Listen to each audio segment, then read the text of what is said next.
Assalamualaikum warahmatullahi wabarakatuh. Jumpa lagi bersama saya Omen di balik Temaram. Seperti biasa, kali ini saya sudah bersama seorang narasumber dan beliau ingin bercerita pengalaman pribadi. Sebelum saya berkenalan dengan narasumber kita, jangan lupa di subscribe, like, komen, dan share.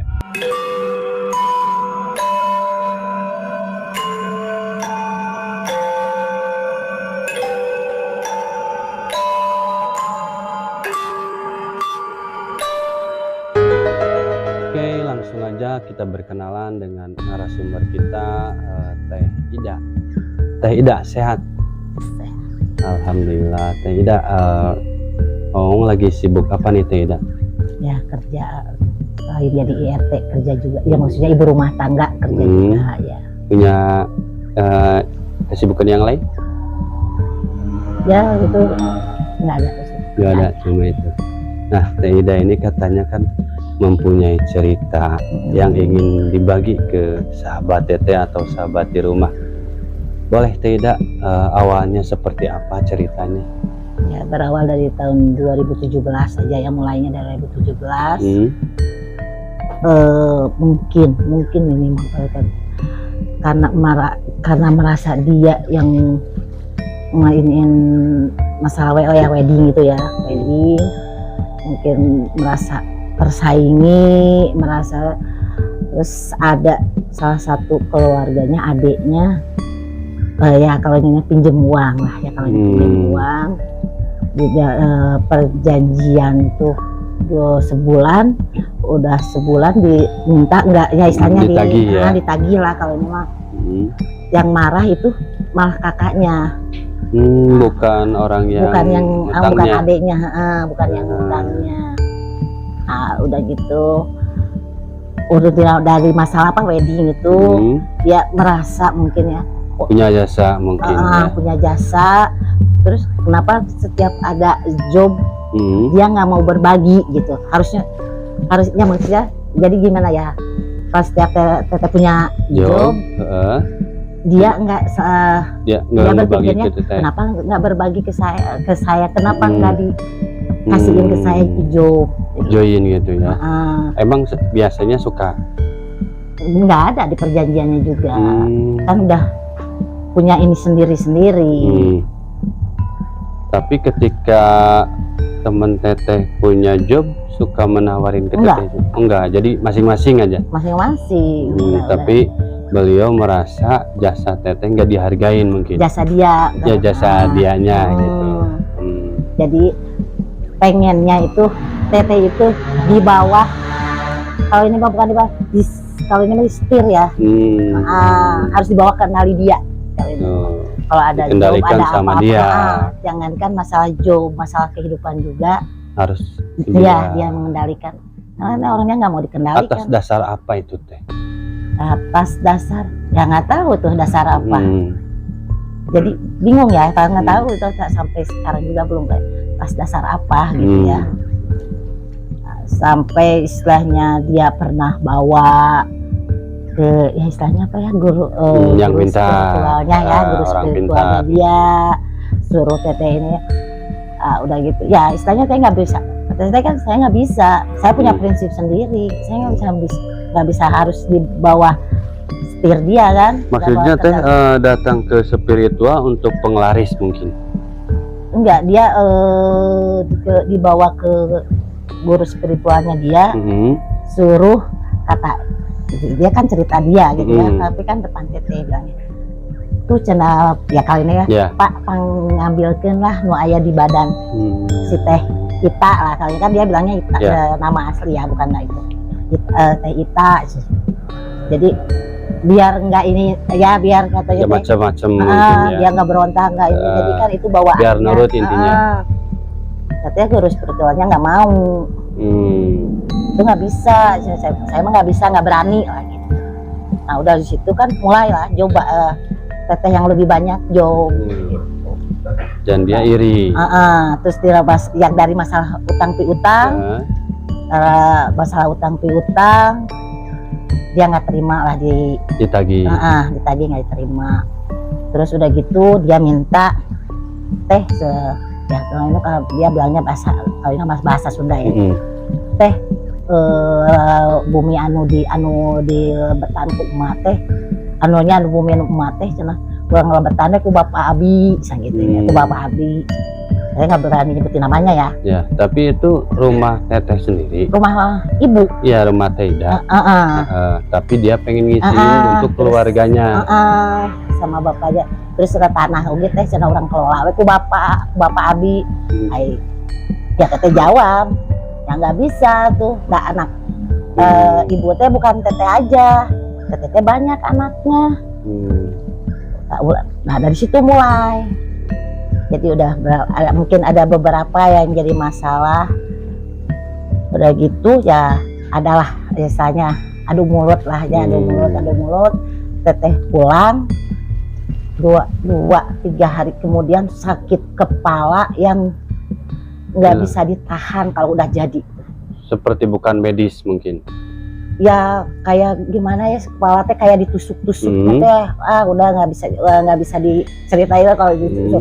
Sampai yang kalau udah jadi teh yang jerit-jeritnya gitu kan, saking sakitnya gitu, kayak ditusuk-tusuk gitu. Nah gitu sempat ke dokter ditanyain, kata dokter itu mah kecapean. Kalau medisnya seperti kecapean, kelelahan, kurang istirahat gitu lah kata dokter. Nah, udah ada pas ya istilahnya besoknya cuma pas mau maghrib di dekat pintu ya, pintu keluar kok biasanya kenapa ada kodok gitu ya, tapi kodoknya itu warna oranye, saya gede asbak, terus kayak bintik-bintiknya tuh hitam. Tuh yang mulai pertamanya kayak ya kodok kok aneh. Terus mata teh itu teh bukan pergi, diusir teh bukan pergi, malah ngeliatin. Teh kan ngomong sendiri ya. Nah gitu kayak ngomong sendiri. Nah bangkong teh situ palon indit kadon mau wae gitu ya. Udah gitu ya aku ya istilahnya sebisa sendiri ya. Jadi itu sambil ini sama sapu keluarlah si bang maaf teh. Sebelumnya emang suka ada kodok di rumah? Yang nggak ada, baru kali itu.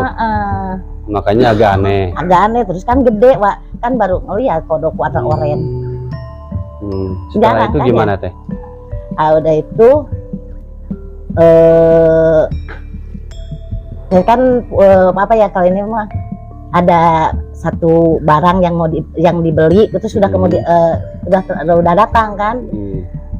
Ya udah kejadian ada kodok itu teh berapa seminggu lah kodok itu. Ya istilahnya teh beli 1 unit mobil. Baru kendaraan ya. Mobil baru 2 hari di rumah. Yang depan yang apa bodinya. Bodi yang samping. Kayak ada yang bekas mukul gitu. Sampai harus dibawa ke tukang ketok ke bengkel minta 1,5.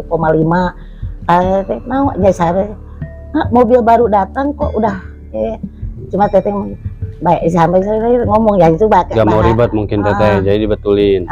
Udah dibetulin udah gitu, tapi teteh bae sampai ngomong apa ya saya yang teh ngomong Sunda ya, bae we nu nakwa mobil mah seperti kayak leungeunna sorangan anu nyeri gitu.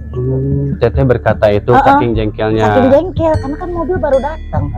Kok sampai penyok gitu. Sampai penyok gitu sampai habis. Tapi maaf teteh tahu nggak siapa orangnya? Kalau ini mah kan already nggak bisa dibohongin. Gitu aja kan, udahlah gitu. Cuma kayak kita tinggali lah saha nu nakal mobil gitu kan, kayak leungeunna gitu. Pas ya 3 hari udah teteh bilang gitu, mobil udah ke bengkel, udah apa? Ibunya tangannya nggak bisa gerak. Datang ke rumah, tapi dia yang ngomong, kita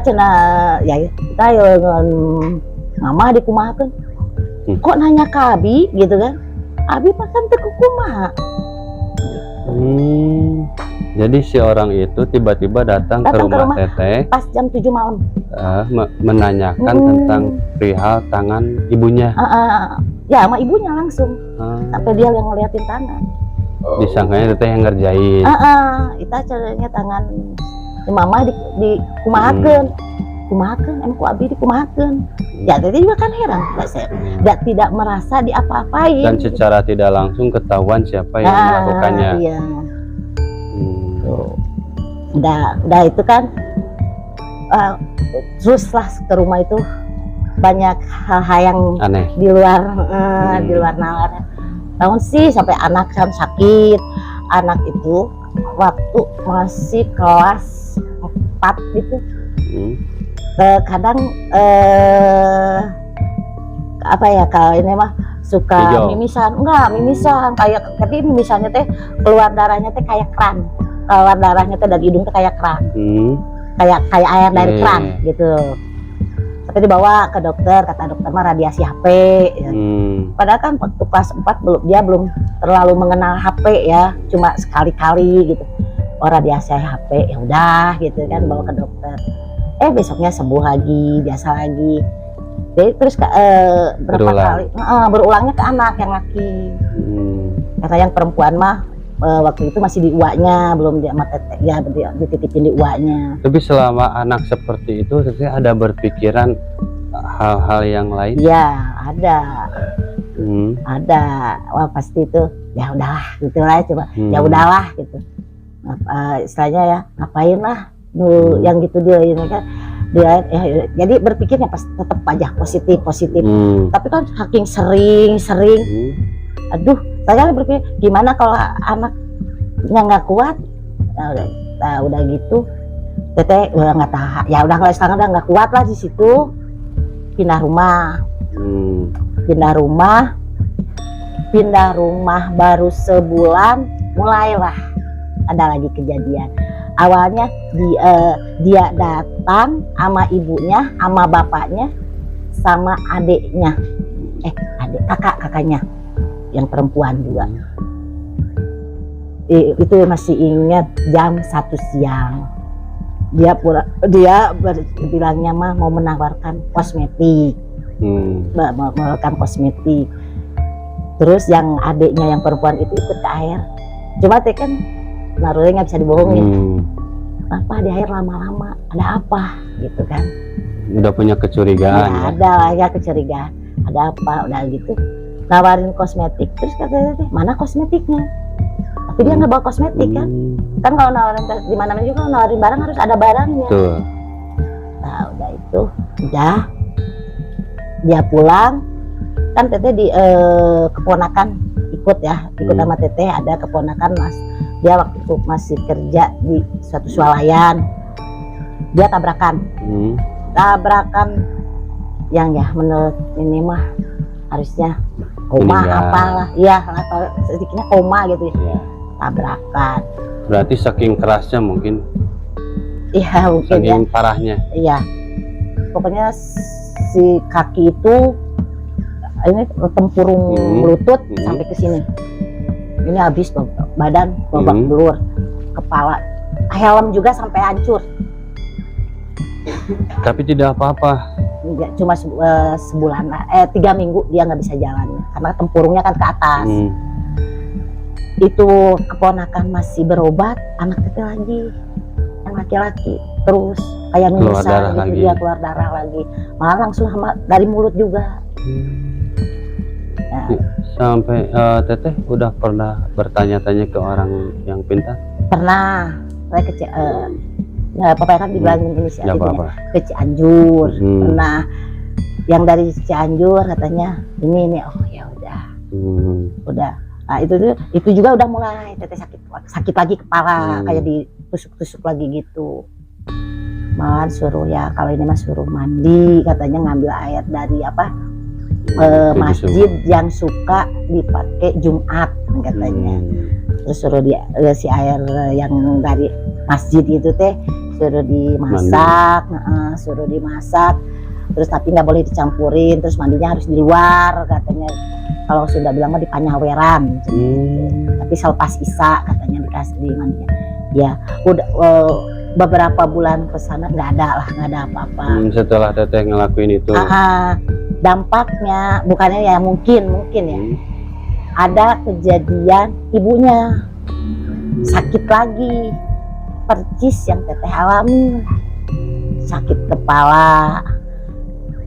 Nah gitu suaminya temen teteh itu katanya mah ketabrak di daerah apa ya, Kiara Condong. Daerah Kiara Condong yang bawah flyover. Ketabrak jam berapa? 3 subuh. 3 subuh katanya mau nyebrang, ada mobil kata, sampai komanya 20 hari. 20 hari di Islam, sampai 2 kali operasi. Mana siapa kulit kepala juga pada nempel di mobil. Katanya teh emang nggak merasa ngejolimi ya, nggak ngerasa apa-apa. Yang mungkin itu kan itu perbuatan sendiri. Nah, udah kejadian itu makin karena teh itu udah pindah lagi rumah ya, karena teh udah nggak kuat di situ ya, udah nggak kuat. Kasihan ke yang itu teh masih rumah kontrak lah ya, kasihannya ke punya rumah takutnya kena imbas. Pindah rumah. Nah mulai itu udah 2018. Mulai 2018 sekitar bulan Maret antara Februari Maret 2018 teteh divonis sama dokter rapuh pembuluh darah, sudah stadium 4. Kelihatannya karena memar-mar. Terus memar-memarnya yang tidak masuk akal, yang udah gede-gede, terus penuh badan. Sama memar-memar itu.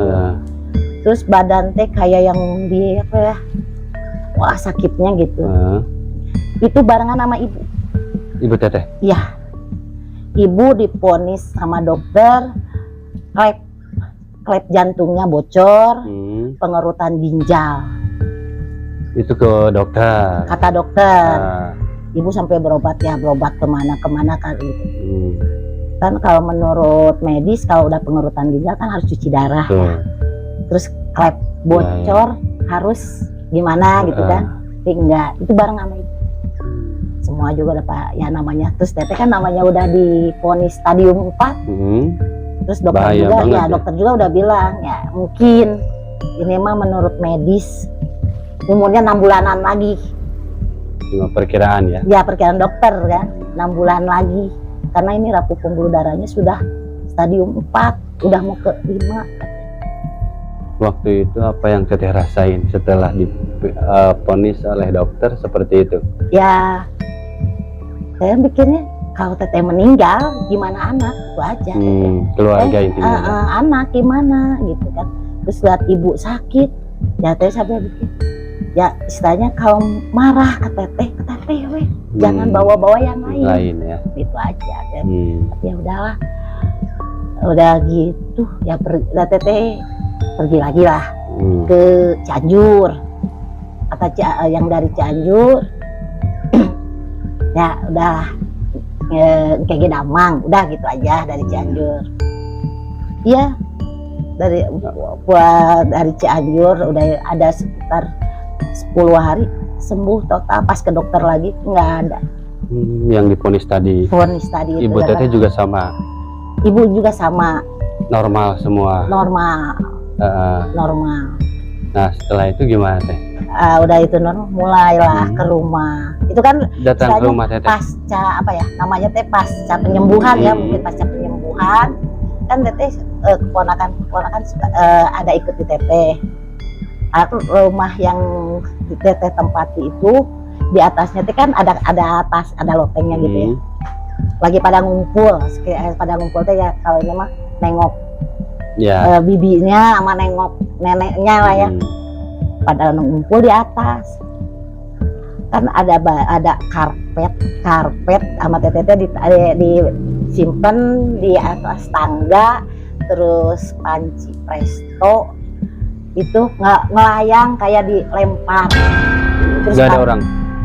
Kan orang lagi ngobrol. Lagi anak aja istilahnya anak teteh, keponakan kan lagi ngobrol. otomatis kan jauh dari ya itu kayak panci kayak karpet, terus karpet bukan karpet kecil yang gede sampai kayak pada lari ke bawah. Teteh bilang aya naon sih gitu-gitu. Panci aya nu ngarungkeun. Mungkin nggak kalau sama angin atau benda ya, kalau lain. angin kan namanya panci presto ukuran besar. Jadi terus nggak logis gitu. Ya nggak logis. Terus setiap pagi di atas itu kan ada pintu keluar buat tempat ngejemur. Nah, di depan pintu itu setiap pagi kalau teteh buka ada kayak bekas muntah. Tapi muntahnya kalau bukan muntah orang lah gitu. Teteh naon sih gitu. Udah cuma udahlah pokoknya saya pengen sembuh aja, aja. Fokus ke penyembuhan gitu ya. Fokus penyembuhan. Terus ada ya yang di situ kan teteh pas yang di rumah yang ditempati itu teh sampingnya teh kayak musola lah ya, kayak musola ada yang itunya. Tapi pernah bilang teh kamana wae gitu dia. Aya Pak Ustad nah para katinggal bumi teh sana poek wae sana. Ih nah udah aya gitu. Jadi disangka orang mah nggak ada orang. Tetangga teteh sendiri. Iya. Setiap lihat rumah teteh itu nggak ada orang, kayak tertutup aja, terus pintu tertutup aja, terus gelap aja gitu. Teteh bilang ada, kata ada. Padahal aktivitas seperti biasa. Ada seperti biasa, keponakan pergi kerja, yang satu lagi pergi sekolah. Itu cuma tetangga? Iya tetangga pada bilang gitu. Satu apa dua atau lebih? Banyak sebelah sama yang belakang.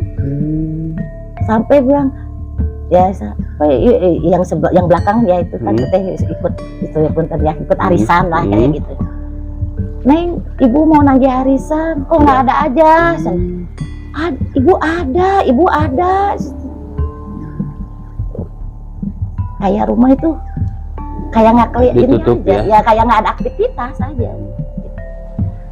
Tuh sampai ya istilahnya Pak Ustadz sampai bilang, Neng atuh ngalih rumah, ya nggak suruh pindah rumah lagi, pindah. Semaleres nya ini rumah udah nggak bener. Teteh nanya, ya pergi lagi lah ke Cianjur, nanya katanya ya rumahnya udah ada apa ya kayak kalau ini mah ini kayak apa ya biji sasawi cenah gitu. Jadi tetap aja namanya itu udah apa ya tertanam ke tanah jadi. Oh, pindahlah teteh ke Kiara Condong yang belakang pasar. Nah di situ mulai lagi. Itu mah justru berani. Lebih berani dari jam 1 malam kada apa kayak ada yang ngetuk pintu tapi kayak ada emang kedengeran. Terus bukan nama sendiri sama teteh, sama anak-anak juga kedengeran. Ngetuk pintu itu manggil nama gitu ya. Pasti tiga anak jangan dibuka semua bener gitu kan ya udah itu pas udah itu udah ada yang ngetuk pas hari Minggu siangnya kita pulang dari mana ya di dapur itu lalat hijau yang gede-gede penuh sama di ruang tamu. Saya kan kaget kok rumah bersih tapi banyak lalat hijau yang gede-gede kayak di pasar aja gitu ya kayak tapau di pembuangan sampah gitu. Udah itu teh ya udahlah sampai teteh videoin teteh kirim ya kayak di rumah ya karya gitu kan.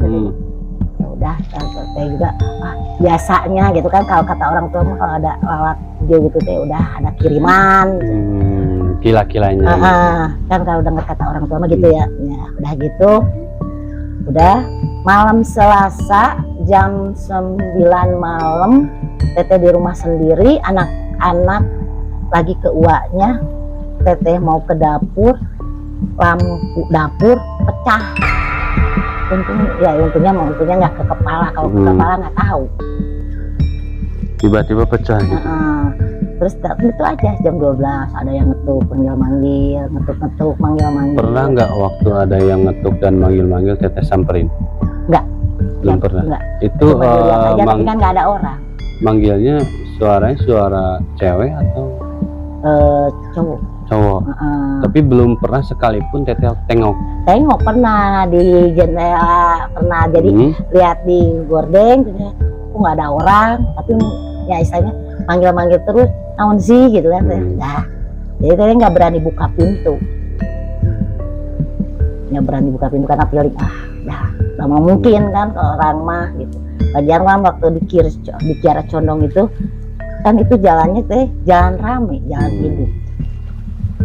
24 jam masih ramai gitu. Nggak mungkin kan kalau orang pasti lihat nggak ada. Terus udah itu malam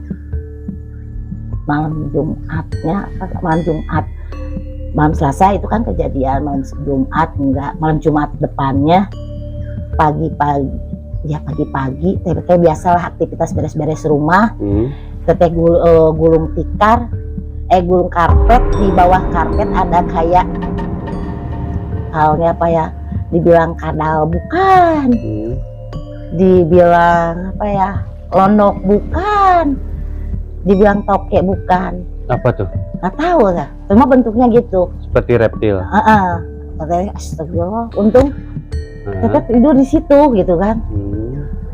Ya udah masukin ke keler sama teteh masukin ke kulkas. Ya udahlah, ini sebisa-bisa gitulah ya, saya bisa-bisa gitu. Ya udah gitu teteh gituin, terus teteh pergi lagi ke Cianjur.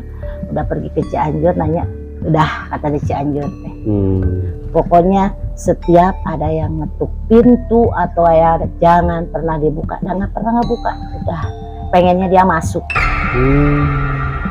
Apa tuh teh tujuannya kalau misalkan pas ada yang ngetuk teteh bukain? Ya kan pengen ininya katanya mah pengen masuk, nanti kan udah masuk. Ya istilahnya masuk mungkin itunya. Kirimannya. Jadi tapi bisanya cuma di luar aja kan, dia nggak berani masuk. Orang yang itunya teh tinggi besar gitu. Kakinya aja sampai ke atas, sampai mau mendekat ke atap. Tinggi besar. Kelihatan sama teteh mah kecil. Tahu teteh pernah melihat tinggi besar? Pernah, sering. Selain penampakan itu teteh pernah lihat apa aja? Itu aja sih yang teteh itu. Cuma makhluk itu aja. Tinggi besar itu. Yang berbulu. Rambutnya ya gitu, matanya merah. Sampai teteh pernah cerita ke keponakan, kata keponakan teh, saya sama yang dia lihat juga. Ya udah, saya kan udah di situ ada kejadian lagi. Teteh sampai pernah bilang ya, naon sih saya kahayangna kurangnya, istilahnya kalau teteh bilangnya, kalau ini bahasa Sundanya kan ya kasar gitu. Urang mah teu menta, urang mah teu meuli, urang mah teu hayang. Oke jang maneh, sampai teteh bilang gitu. Balik deui ka maneh. Selang udah itu awal 2019 awal 2019 yang mungkin satu kebetulannya mimpi teteh diserang sama keluarga itu. Teteh terpojok udah gitu ya, mungkin ya itu nanti mimpi ya. Ada yang ngebantuin ya kayak harimau lah gitu. Si ibunya itu di mukanya dicakar gitu. 2 hari kemudian ibunya masuk rumah sakit percis sama anak teteh Alamin. Padahal itu cuma dalam mimpi. 2 hari kemudian masuk ibunya rumah sakit percis kayak anak teteh Alamin. Keluar darah dari mulut, dari hidung. Langsung connect ya. Padahal itu dari mimpi. Dari mimpi. Dan kenyataannya ibu beliaunya terkena. Ya, itu teteh kesana ke rumah sakit jam 12 atau jam 1 lah. Pulang jam 5. Teteh ya istilahnya teteh yang nengok terus yang iniin darahnya gitu ya. Tisu 1 box itu nggak cukup dibuat iniin darah dari hidung, dari mulut. Malah dari mulutnya darahnya tuh kayak apa ya, lempengan gitu. Dari mulutnya. Kata dokter mas darah tinggi katanya di untuk medis sakit. Seperti itu ya, kata medis. Teteh nggak tahu lah. Kalau jam 5 teteh pulang, jam 9 pagi nengok lagi, udah kata dokter suruh pulang, udah nggak ada apa-apa. Tapi teteh nggak bisa, kata teteh saya mah nggak bisa nungguin, nggak bisa ini karena saya ada urusan. Emang iya teteh udah itu niat mau ke Cianjur. Nah, wah, udah gitu mulai lagi setiap itu ada yang ngetuk pintu. Masih belum puas mungkin. Ya mungkin terus ya itu sedikit anak teteh ke dokter ya karena itu mimisan aja nggak ada, tapi kan mimisannya kayak air dari keran. Tapi untuk cek darah nggak apa-apa? Nggak, cuma dokter bilangnya kalau gitu logikanya aja. Ya Iya, keluar darah banyak. Iya. Harusnya seperti itu. Ya harusnya tambah darah Iya, lah apa ya gitu. Enggak, Itu bawa enggak. ke dokter enggak. Bawa ke dokter tuh katanya bawa ke spesialis ya, ke spesialis anak waktu itu. Kata dokter tuh tetap aja radiasi HP. Radiasi HP. Saya kan berpikir gitu ya. Ini anak nggak main HP-nya nggak cuma sekali-kali, belum kayak sekarang lah kalau ini. Udah itu mimpi lagi, teteh udah sering ada yang mimpi lagi, teteh di mimpi itu ngedatangin ke satu tempat, tapi kayak semi hutan lah kalau ininya bukan itu. Ibu-ibu tinggi besar di mimpi itu. Pakai ikat, pakai kaos, pakai celana yang apa ya kayak pangsi gitu. Teteh nanya, namanya maksudnya nggak iya wae urang gitu. Untuk kumaha posisi urang aya di maneh, teteh sampai ngomong bahasa gitu. Kumaha nyerina indung urang gitu. Urang dikieu-kieu wae, da urang mah cenah dititah. Yang dititah nah beday, da urang mah duit. Oh, mana nu nitahna? Tuh, nunjukin ada. Oh, udah dari mimpi itu kejadian lagi 3 minggu cucunya meninggal. Awalnya muntah-muntah dibawa ke dokter, kata dokter pembengkakan jantung. Pulang dari dokter langsung koma, langsung aja besoknya meninggal Badaloko. Jam 11-nya teteh masih nengok ke sana ke rumah sakit. Emang lihat teteh di HCU ya, bukan di HCU, bukan ICU, bukan di atas ICU kan, nengok teteh. Udah gitu pas ya si anak akan ada anaknya yang paling gede itu laki-laki ya, itulah itu yang teteh sempat dekat sama yang laki-laki itu. Jadi sempat dekat lah sama anak yang laki-laki. Makanya kan teteh juga diperkenalkan sama adiknya yang wedding itu sama yang laki-laki itu. Sempet ke teteh sing cenah ya istilahnya pengengokeun budak gitu dia. Ya menengokeun anaknya. Ya teteh kan suruh nengok ya nengok. Enggak ada pikiran apa-apa kan. Enggak pikir. Pure kita pengen nengok aja. Pas nengok pas besoknya ya pas malamnya gitu, besoknya mau meninggal. Teteh nengok teh hari tadi siang, malamnya kan besoknya meninggal jam 11 setengah 12-an. Tapi kan dibilang belum tidur, dibilang belum tidur, perasaan udah tidur gitu. Di pintu ke dapur si anak itu bilang, "Ibu, tolongin ya, Ibu, tolongin." Itu siapa? Itu siapa yang cucunya itu, yang anaknya yang laki-laki. Jadi anak yang laki-laki itu punya anak yang perempuan. Nah itu teh yang di rumah sakit teh datang ke rumah lah kalau di ini. Tapi dibilang tidur, teteh udah belum tidur. Ya, dibilang kayak belum. Mimpi aja. Ibu tolongin ini gitu ya namanya teh. Tolongin katanya. Saya nggak bisa. Besoknya meninggal. Itu selama kejadian seperti itu keluarga dari pihak sana ada statement ke teteh nggak? Iya, ke teteh. Jadi apa? Makin ya mungkin kalau ini mah seolah-olah itu perbuatan teteh, joliman teteh gitu. Tapi teteh gimana tanggapannya? Ya teteh, saya nggak ngerasa ngapain orang. Saya juga nggak mau diituin orang, capek gitu kan misalnya. Ngapain harus nginin orang? Udah gitu kan teteh nggak kuat kan, terus-terusan dihajar gitu kan sama yang ya istilahnya di luar nalar mata kan, di luar yang nggak logis ya. Pindah rumah lah ke daerah Cicadas. Pindah ke daerah Cicadas sama aja. Ada seperti ngetuk itu. Pintu, terus ngetuk pintu. Itu sampai kapan sih teh? Ya sampai sekarang juga Sampai saat masih. ini itu masih ada Masih ada. yang ngetok pintu. Yang ngetok itu kalau sekarang udah setahun nggak ada lah. Udah nggak ada. Udah nggak ada. Untuk gangguan-gangguan ke fisik teh masih ada Ke fisik teteh ya atau kalau keluarga? ke keluarga, ke anak kayak ya ke anak yang perempuan. Kalau udah Kalau lagi jadi mungkin. ya, gitu. Tapi untuk ke teteh sendiri Paling ke tangan ya kemarin ke tangan. Kalau ke rumah mah ya adalah kayak taburan panah itu ketahuan sama teteh ya gitu. Terus di rumah yang sekarang mah kayak keponakan gitu ya, pernah dia nginap sama istrinya, terus besoknya cerita malam tidur di kamar depan kayak ada yang mau nyekik katanya teh kira itu mau meninggal gitu ya itu tinggi besar gitu. Kata teh baik jangan diusik diem weh. berarti lumayan udah hampir Dari 2016 ya, sekarang 2022 cuma yang ya. ininya mah 3 tahun lah yang paling Kerasa banget ya gitu. dari kejadian ya itu Tapi agak kesini agak udah tidak mulai inilah ya.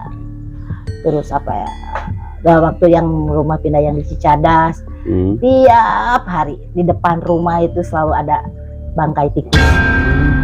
Kalau nggak kepalanya, badannya. Sampai saat ini Enggak waktu di Cicadas.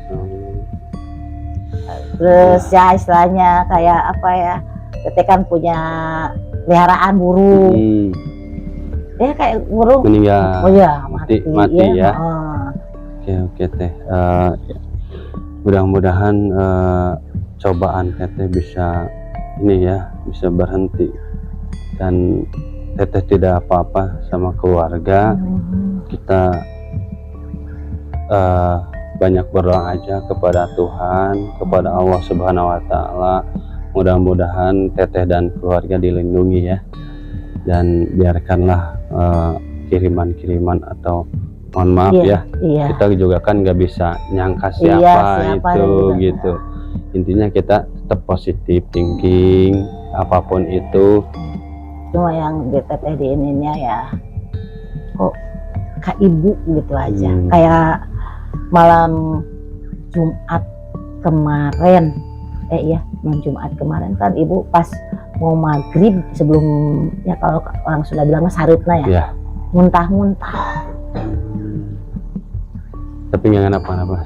Muntah-muntah ya, besoknya ditanya ke itu udah ya biasanya udah nggak apa-apa. Terus udah gitu langsung diare 2 hari diare. Ya mudah-mudahan mungkin bisa normal lagi ya teh ya. Kehidupan teteh juga normal seperti biasanya, dan udahlah pokoknya kita tetap positif ya, ke siapa aja jangan berpikir negatif. Apapun yang terjadi udah ada jalannya sendiri ya. Mudah-mudahan teteh dan keluarga juga sehat walafiat, dijaga terus ya.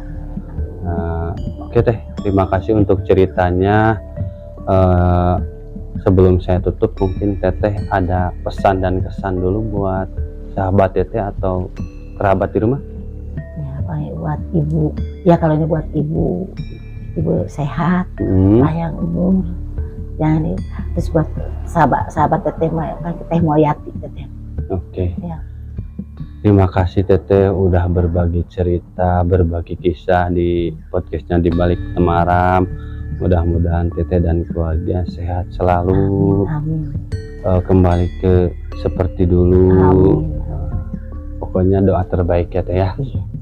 Oke, terima kasih sekali lagi teteh udah berbagi kisahnya di Balik Temaram. Dan buat sahabat teteh yang ingin berbagi kisah seperti Teh Ida ini, boleh bisa dikirim via email kita di baliktemaram@gmail.com atau via IG kita di baliktemaram.id, dan boleh juga berkomentar di video ini, nanti ada tim yang mensupportnya. Dan tak lupa saya ingatkan, jangan ukur nyali. Assalamualaikum warahmatullahi wabarakatuh.